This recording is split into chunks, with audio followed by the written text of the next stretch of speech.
in this episode, we're going to be talking about why you're chasing unavailable people, why do you show interest in people who do not show any interest back in you, why do you start running away the moment they start reciprocating the feelings for you.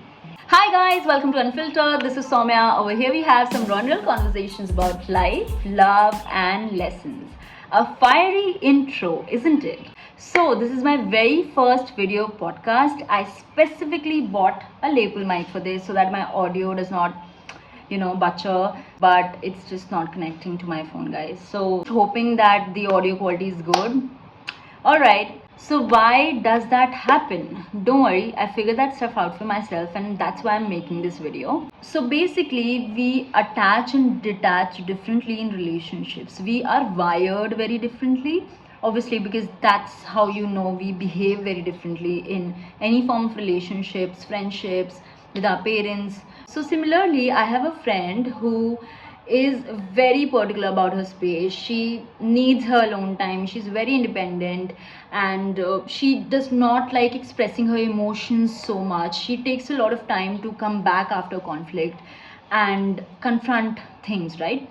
For me, it's totally opposite. I'm the kind of person who loves being into other people's space, who loves just sharing time with other people, and I do not like alone space so much. Now I'm still okay with it, but I think earlier, when I was not healed so much, I think I was very clingy, very needy. I would want constant reassurance, constant validation from others, and if anybody could not do that for me, I would take it very personally. I would just attach it to my worth. I would think that they don't care about me so much, so that's how I operated, and that's where the attachment theory comes into play. So according to attachment theory, there are total 4 attachment styles, and I'm sure you'll find yourself in one of these 4. So the very first one is the anxious attachment style. So it is in the name. These people are anxious in relationships. These people are very scared and they overthink in relationships a lot.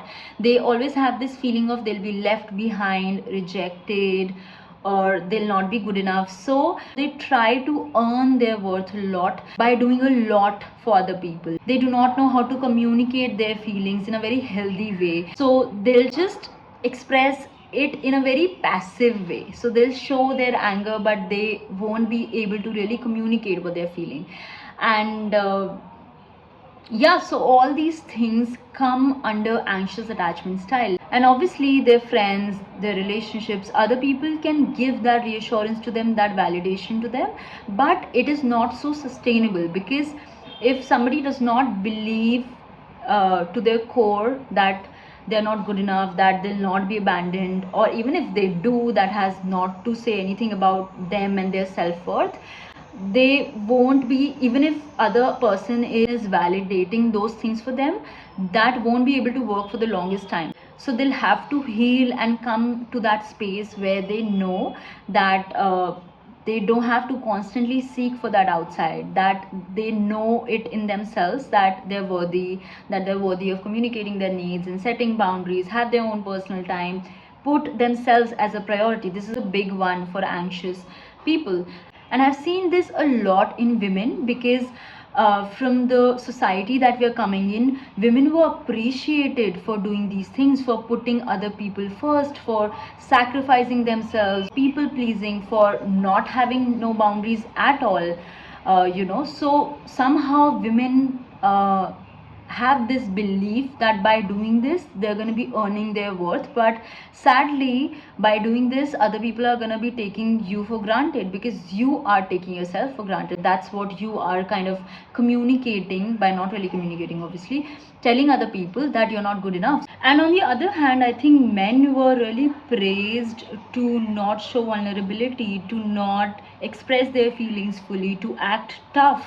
And that's why I really think that most of men, obviously not all men and not all women, we are not saying that, but I think most men grow up to be as people who end up not sharing all these things so much, not expressing their emotions so much, because that makes them feel weak and uncomfortable.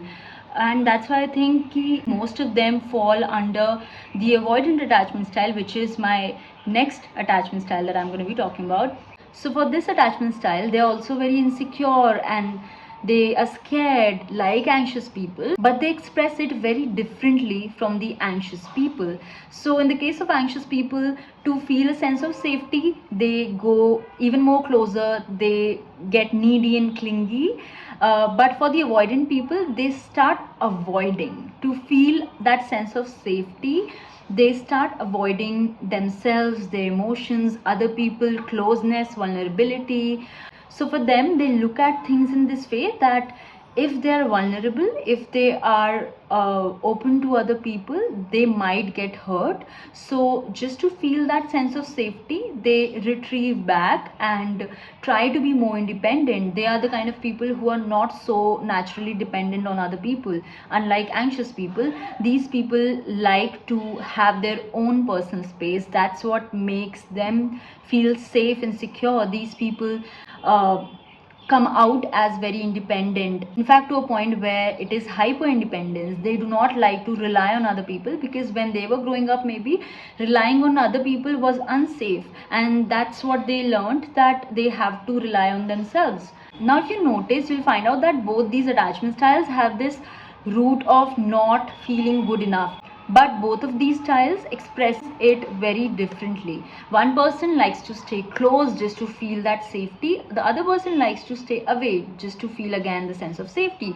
The avoidant people believe that they might not be good enough for other people, and the other person, if they get too close, they might get to know their real side, or they are not good enough or whatever, so they like to stay distant. And to other people, it might come out as that they don't care enough about them. Now if the avoidant is with the anxious person, avoidant person, just to feel that sense of safety, they'll retrieve back, and the anxious person, because they are used to cling and be needy and be a little bit more chasing mentality, they'll pursue and chase the avoidant person, and the avoidant person will get even more scared and they'll run away, and the anxious person will feel like they don't care about them.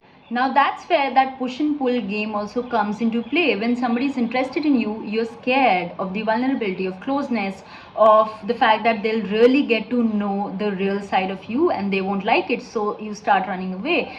And if somebody's not interested in you, you start chasing them, because they give you an opportunity to prove your worth, to earn your worth, and that's the only way you have learned to receive love. Now the next one is the fearful avoidance style.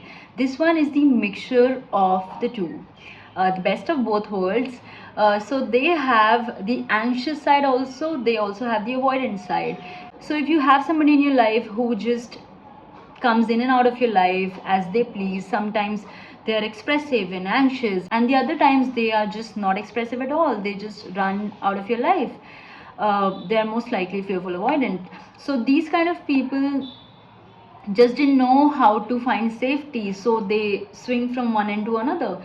So the whole point of this thing is that all these insecure attachment styles come from a place of not feeling enough, and that shows up in a very unhealthy way. And here we are not trying to shame anybody, we're just trying to have a normal conversation, because I've been there. I myself am a fearful avoidance, so to say. That's why for the longest time I did not understand, why do I feel these extreme feelings, why do I swing from one end to another end? Sometimes I just get so scared that I run away before anybody else can run away, and that was my way of dealing with things, which was not healthy, and my defense mechanisms.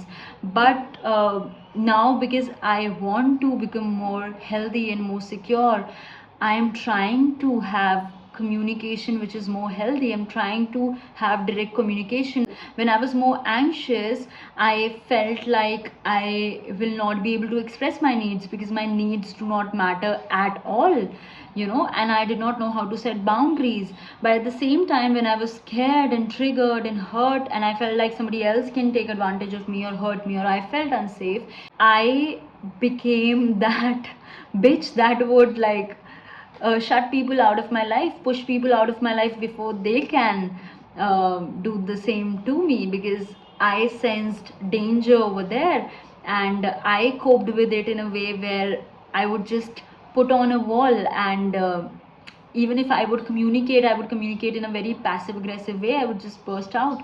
And I think over the years I've tried to come into a more secure side where I now know how to set up boundaries. I know how to communicate what I'm feeling and my needs, and I know my self-worth does not come from somebody giving attention to me or not. It I'm just worthy. It does not come from somebody else. Now the last attachment style, this secure one, which is called obviously the secure attachment style, are just the rarest people. I would not say rarest, I think, because I was insecure. I met people who were insecure because I was not in the same frequency of meeting secure people.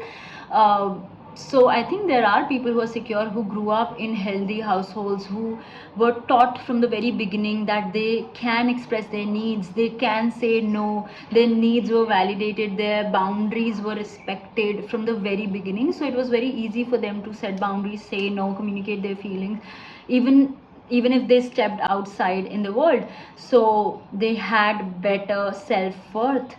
So it's very important for insecure people to be with secure people as they work obviously on themselves, and that will help them to kind of have that idea and model of secure way of being in relationships, because they have not really seen that thing before. And so yeah, I think these things are just things which you should be just aware of, just to have a better understanding of why you behave the way you behave, or why your relationships or friendships have worked out the way they have worked out, so that you can take better decisions going forward.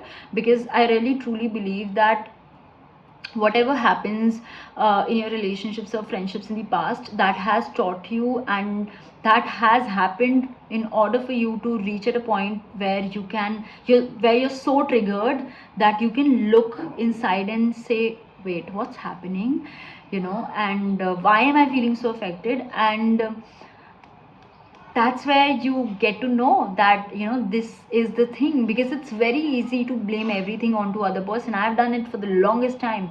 I've said this person is wrong, that person is wrong, this happened, that happened, but I was also a part of that whole unhealthy cycle. So if I have to come out of it, I have to see what I was doing and why I was constantly the part of it again and again and again, with different people, with different friendships and relationships. It's very important to see that why you are putting up with that, and where does that come from, where does that need come from. So I really hope this episode helped you in understanding yourself better, or any of your dynamics better. I'll link down a quiz and a channel that has really helped me figure these things out for myself. If you are at all interested, you can check it out. There's also an attachment style quiz, and I think that's one of the best attachment style quiz that you can just run yourself through. Yeah, so I hope you like this episode. If you did, please do not forget to follow me and rate my show and share this with your friends. Please, I really think this particular episode will really help your friends figure out their own issues. I really hope, I really wish I knew this way earlier. I could have saved a lot of my time, but I think that's how it was supposed to happen, and I had to learn like this. But yeah, if you can share it with your friends, please do that. And I hope you have a great day, and I'll see you again in another episode. Sending you lots of love. Bye.